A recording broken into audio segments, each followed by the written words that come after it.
Një raport nga Instituti për Zhvillimin e Habitatit Soplan tregon se ndotja e ajrit dhe akustikës në Tiranë te kalon standardet e lejuara nga Bashkimi Evropian.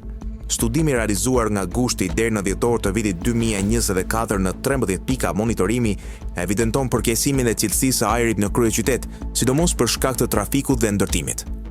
Nivelet e ndotjes janë më të larta në zona të tilla si Pazari i Ri dhe Zogu i Zi.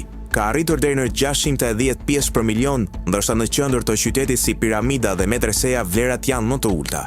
Po ashtu ndotja ka tejkaluar kufiri në shumicën e stacioneve, veçanërisht në rrugën e Kavajës dhe bulevardi Zogu i Parë, ku ndikimi i trafikut dhe industrisë është më i madh.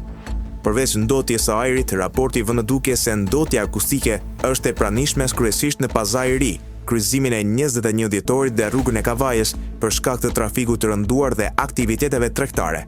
Zogu i Zi ka regjistruar nivelet më të ulta të zhurnës, duke e bërë atë një zonë më të qetë për banim.